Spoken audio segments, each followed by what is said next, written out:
Welcome to the live stream. Starting a little bit early.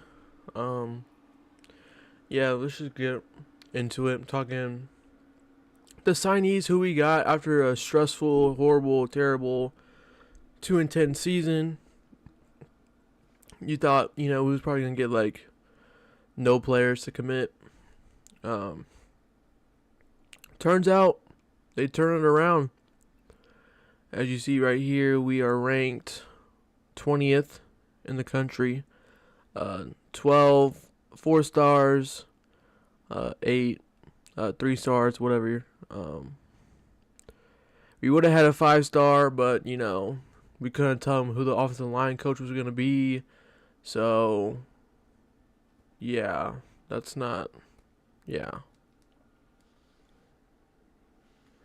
Um, I was testing the audio because before I was setting everything up, like my whole software and like my whole computer like froze and it was about to shut down. So I had like 10 minutes to figure everything out, and I guess we're good and golden. But like I was saying earlier, had a chance to get 5-star Solomon Thomas, but every 5-star that's interested in us, we can never bring home. He was very interested in Florida State. He wanted to go to Florida State, but we didn't have an offensive line coach. He said himself that he wanted to go to Florida State, but you know how it is. It's a tradition that we get a 5-star and we lose him. And this one's the most disappointing one because you could have just named somebody, he would have came. But that being said, let's get into who we signed. 4-star Kevin Wynn. This was a big one. 6'2", 320 pounds. This was a big one. Thank you, Odell. Odell is the reason why we got him. The consistent he was getting targeted by Georgia and South Carolina. And for going 2-10, we was competing with Georgia. We were competing with Georgia. And that's good to see. That's great to see. You need to compete with the likes of Georgia and the big schools to get these top players. And then we got Usman Kroma, 6 feet, 205 pounds, 4-star, from Leesburg, Georgia. Kevin Wynn was from Greensboro, Georgia. Usman Kroma, running back, from Georgia, flipped him from Georgia. And this is a huge addition. He reminds me of James Wilder Jr. He's physical. I saw a little bit of his highlight tape or whatever. Physical. He embraces the physicality of the sport of football. And that's what we need. He reminds me of Rodney Hill a little bit. Rodney Hill. But Rodney was a little short, but he wanted to run you over. And that's what I like to see. I want to see running backs run people over. Cam Davis, he should have been that guy, but after this year, who knows? But Usman Kroma, he's gonna run you over. That's what I love about him. He embraces the physicality. He wants to run you over. That's what I love. So this is a great signing right here.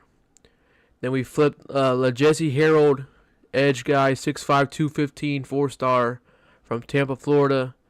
I think he was trying to go to LSU. Yes, he was trying to go to LSU, I think. Flipped him. This dude's a beast. I mean, he's 6'5", 215. That's what we needed. Patrick Payton hasn't decided if he was going to stay or leave. Same thing with Marvin Jones. But this I like. I like this. Kevin Wynn, he can be an instant impact player, meaning that he might play, next year. I feel the same way about Jesse Harold. Yeah, Very excited to see Kevin Wynn and Jesse Harold play at Tallahassee at Florida State. Next, we got Gregory Xavier Thomas, cornerback from Fort Lauderdale, Florida, 4-star. He's actually a part of the Seminole tribe, I think. I think he is, or he's some part of a tribe. I think it's the Seminole tribe. I think he's like the first player to do it. I'm saying that very loosely, so if I'm wrong, I'm gonna be wrong for like that. You know what I'm saying? Cornerback, 4-star, 6'2", 190. Haven't seen his his tape, but it's a good pickup. I mean, Patrick Surtain is doing his job. We all knew that. He's doing his job. And let me go by positions here. I'm just now looking at this.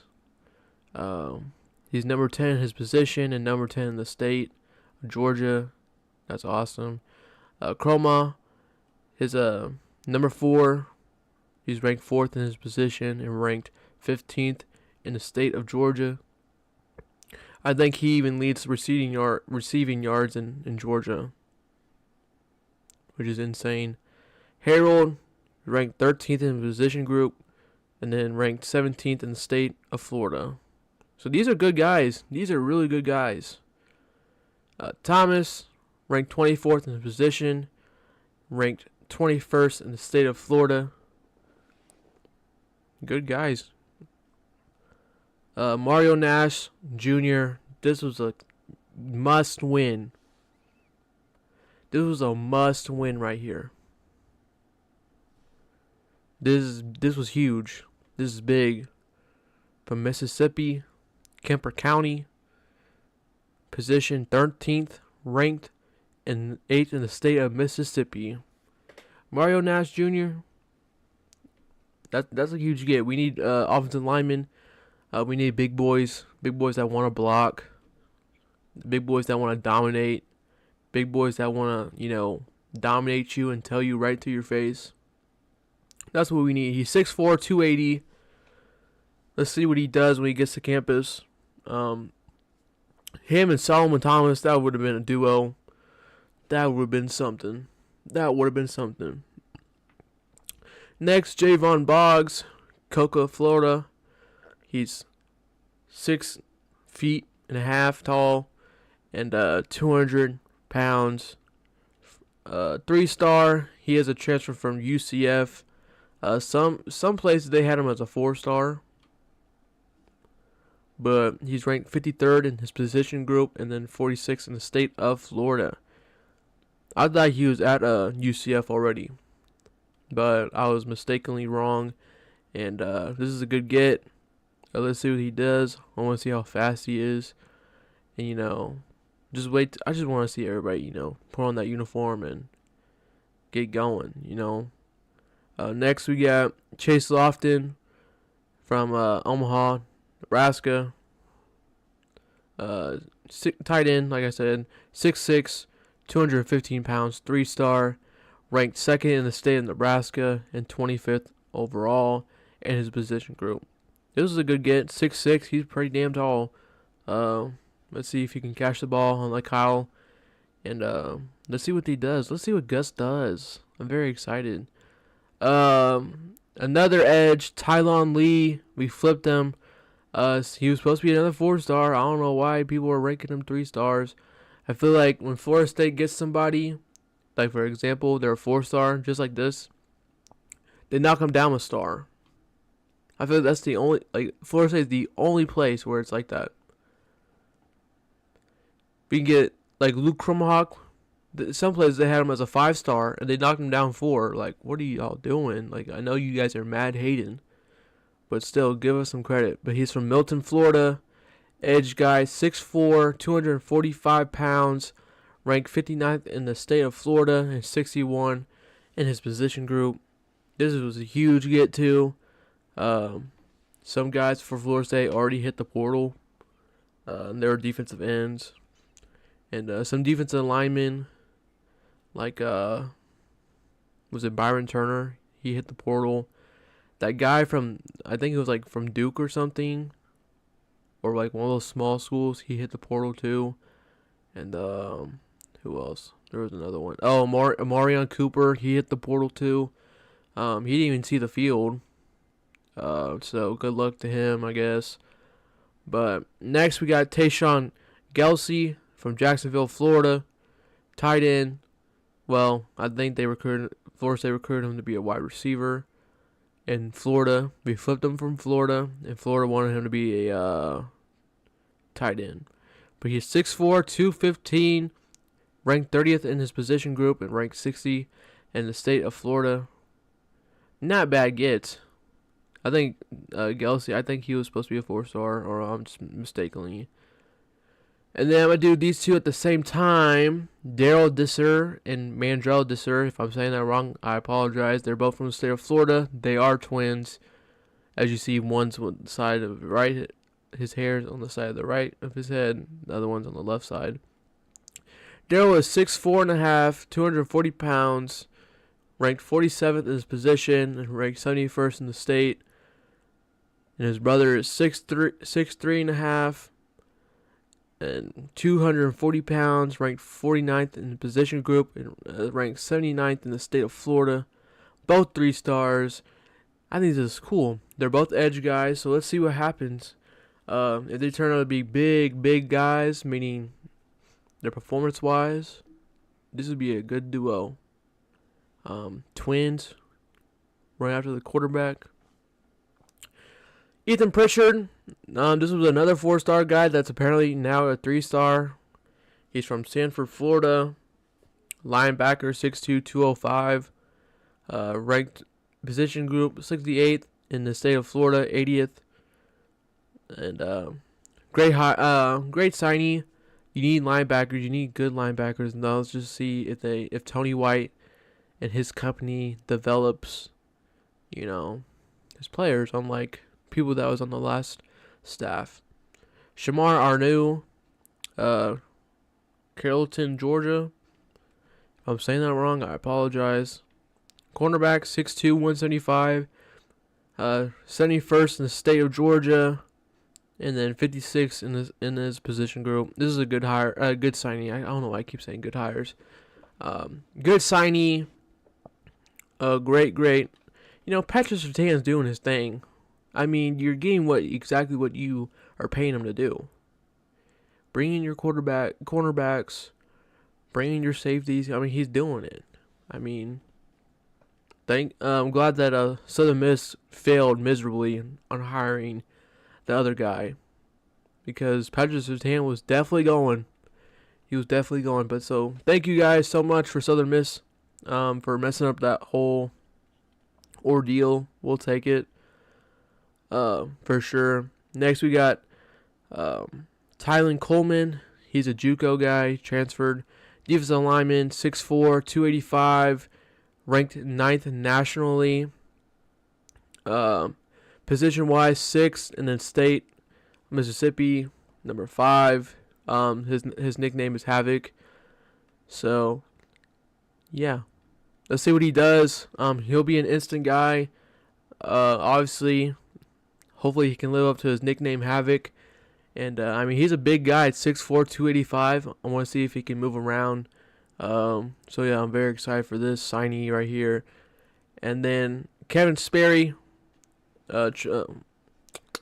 We flipped him from Oklahoma. Sorry, Traylon.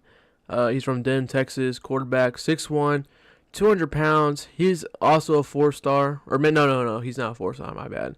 He is a 3-star. Ranked 49th position-wise, and ranked 135th in the state. He is 6'1", so that's short for a quarterback. Looking over, Mario Nash Jr., who's 6'4". That's not really good. It's like having Bryce Young as your quarterback. But let's see what he does. I don't care how much you weigh, how tall you are, how slow you are, how fast you are. As long as you're producing, that's all that matters to me. So let's see what he does here. Let's just see what he does. Tariq Mallory, We flipped him from West Virginia. He is 6'5", 190, skinny dude. I saw his YouTube about what it's like to visit and take your pictures and whatnot. He seems pretty chill. He's 6'5", 190. He is slim. Ranked 9th in the state of Connecticut. Ranked 136 in the position. So, I mean, he is a 3-star. Let's see if he can produce. So, yeah, 6'5", big target. Big range, wide range of his area to catch the ball. So, let's see what he does. Next, we got Max Redmond, safety. He is 6'1", 185, 3-star from West Palm Beach, Florida. Ranked 108th in the state. And then ranked 90th in his position group. Not much to say here. I mean, Patrick Surtain's doing his job. Let's see if he can develop him. Let's see if he can make plays. And I like what we're doing here. Let's get some guys. And Mike said it himself. He's not just getting guys just to get guys. He's getting guys that, are like projects, like he can work with. Whether it's good or bad, I don't know. But, when you have a little project to play with, to mess around with, they can be huge, like Tariq. Who was before Tariq? Johnny Wilson. How tall is Johnny Wilson? 6'7"? Tariq is what? 6'5". So let's see. Let's see what they do. As a perfect example, I don't know why I didn't just keep talking. Jordan Scott. Wide receiver from Summit, Mississippi. 6'7", 215 pounds, ranked 12th nationally. I think he's JUCO too. Ranked 2nd in his position group. And ranked 6th in the state of Mississippi. Like I said, he could be the next Johnny Wilson. Tariq Mallory could be the next Johnny Wilson. But as you see here, Mike is targeting and Gus is targeting big guys with huge catch radiuses. Can they run? Can they, can we get a good balance at receiver maybe when we hit the transfer portal? And can we do that?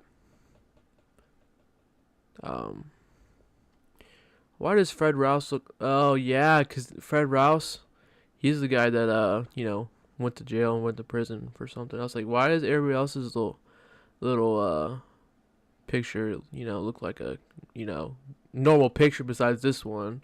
This is probably his mugshot. Chris Davis. Sorry, I'm getting sidetracked. But I'll look at this later. Sean Perret, offensive lineman, 6'5", 270. He's another big boy. From Atlanta, Georgia, ranked 100th in the position group, and then ranked 141st in his state of Georgia. I know, that was a whole mess. Big guys, that's what we need. Let's just see if they develop him, whoever's the offensive line coach. So let's just see. Bruno Rouse, whatever. Venice, Florida, kicker. 6 foot, 190, ranked 4th in the position group, and ranked 300 in the state. So that's cool that he's ranked 4th in his position group. And I don't really care that he's ranked 300 because, Florida. Look at all the talent in the state of Florida. But we all knew that. So, yeah, that's who we got. 20 commits. Let's see how they develop them. Let's see what they do. Let's see how they do in the off season and whatnot. I'm really excited. Gus Malzahn obviously played a part in recruiting. I don't know about the Tony White and Terrence Knighton. So yeah, you already see the impact of Gus Malzahn. You just went 2-10. You hired Gus Malzahn, and you bring in a top 20 class, which leads to my point right here. What happens if you go, you win like 8 or 9 games? You get the train rolling here. And you can recruit a top 20 class going 2-10. Just think about where we'd be at. If we went, if we win like 8-9 games, where would our recruiting be at? But first, let's win 8-9 games. Let's get the train rolling again.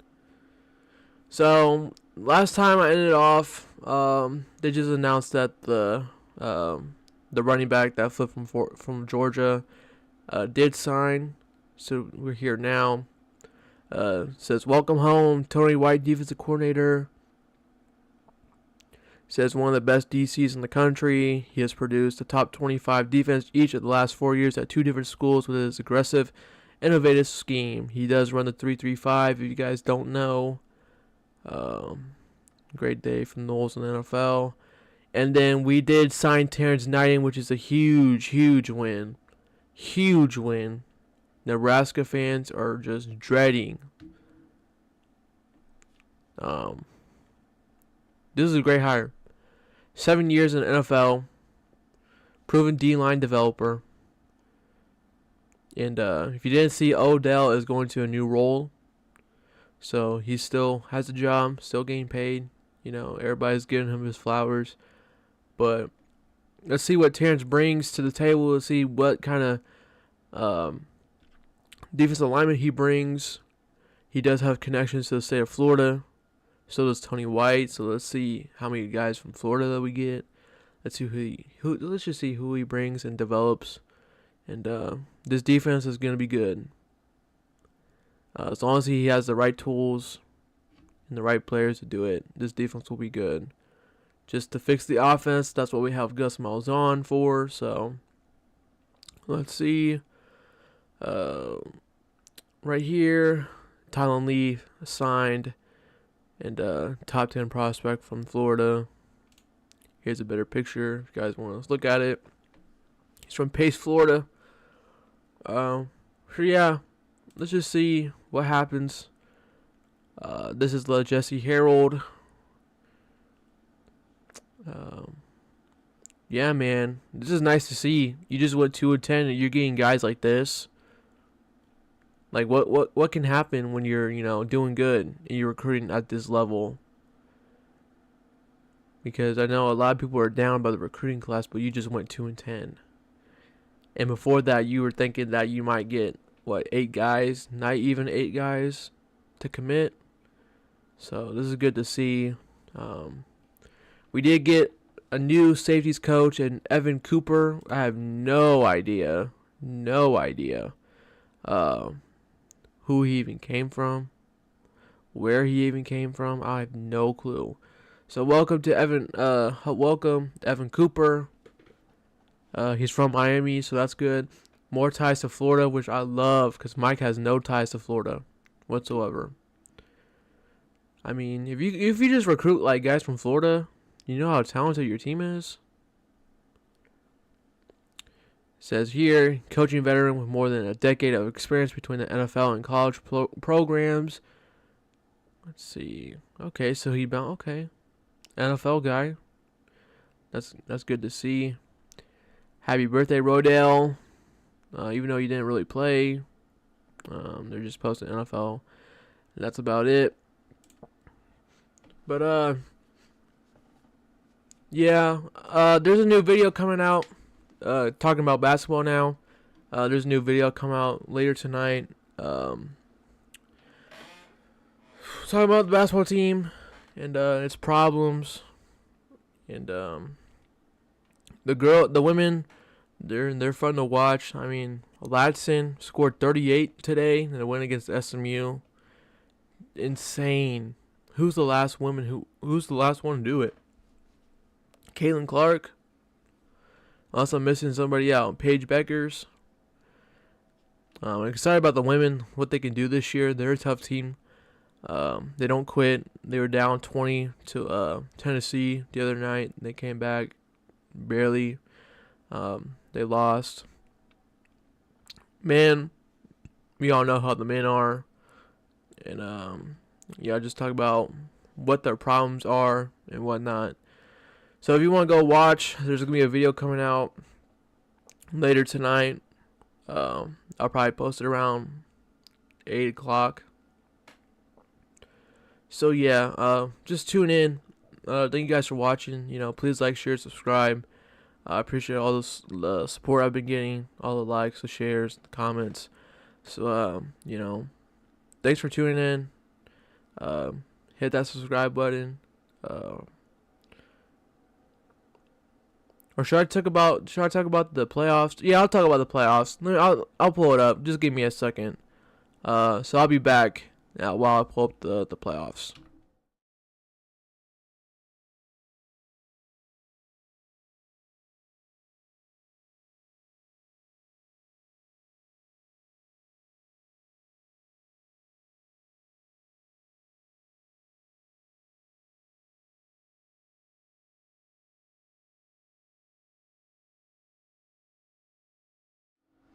So I'll pull up the playoff bracket, and this is the final 12 teams right here.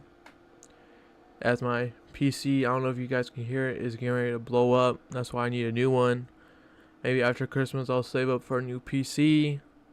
Hope my girlfriend is not watching because she might flip her crap. But I love her though. Shout out to my girlfriend if you are watching. I love you. So first 4 teams: Oregon, Georgia, Boise State, Arizona State.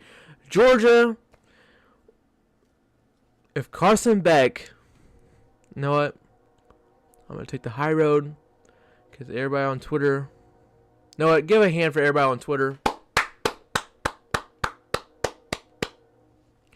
Because everybody sees how, the committee is a joke and this playoff crap is a joke. Like, everybody sees it. Like, last year was a prime example. Carson Beck went out. Don't look good. Last year, Jordan Travis went out. We didn't look good at all. Went undefeated. Won our conference championship. Georgia, not undefeated. Won their conference championship.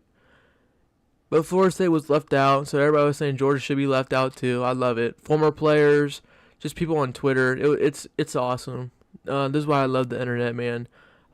Anything you say or do will be recorded forever on the internet and can be used against you. Even Kirk said it himself earlier today, which is kind of funny, knowing what a joke he is now. Because I used to love Kirk. I thought, he was the voice of college football until he pulled that stunt he did last year. And I just don't even want to look at him or hear his voice when I play college football 25. So, yeah. 3, Boise State. That's awesome. Arizona State, that's awesome. Shout out to Kenny. He called out the committee, too, when he won his conference championship game. Thank you, Kenny. Texas is ranked 5. Penn State 6, Notre Dame 7. Number 8 is Ohio State. This will be a good game. I can't wait to watch this game. 9, Tennessee. 10, Indiana. 11, SMU. 12, Clemson. And I'll probably do, when they first start playing, previews and stuff. So don't worry about that. If you didn't see the big controversy, Bama not in there. They don't deserve to be in there. I don't know why everybody's a big deal about that. You shouldn't even been in there last year. They weren't in there. Miami, not in there. Do they deserve to be in there? That's a toughie. But me personally, I don't think you should be in there. That's just real talk. I think what that NMD Grant guy. And I'm not calling him out because he's pretty cool. I don't have any problems with him. But he said last year the playoff committee got it right. Like I said, if he ever watches my video or my stream, I don't got no problems with you. I don't got any problems. It's all love. I mean, I don't got any problems with him. Or any, rival. I don't have any problem. It's when you cross your boundaries. That's when we start to have problems. But, it's all fun and games, clowning each other. Which a lot of people did last year. So this year, that's what's going to happen. Yep, $20 million budget. Got the best quarterback in the country. You can make an argument for. Easiest schedule, easiest conference schedule. You somehow found a way to lose 2 games and blew a 21-point lead, and now you're not in the playoffs. So that's all I'm going to say. I'm not going to say any more. So, thank you, Miami, for doing what you do every year. But I'm going to do, let's see. Best team in the playoffs right now, not Georgia. I think they'll make it deep, though. I think they'll make it to the semifinals. Or even, Georgia has a kind of easy schedule if debating if Carson Beck comes back or not. Thinking I think Notre Dame, Georgia would be a good one. And then if Georgia wins, you're thinking what, Boise State or Penn State or SMU. That you can play in the title. Tennessee, great games. This is why we love college football. And when it's not rigged and not, just used for money. But the ending is here. Thank you guys for watching. Please like, share, subscribe. And, thank you guys for all your love and support. And peace out.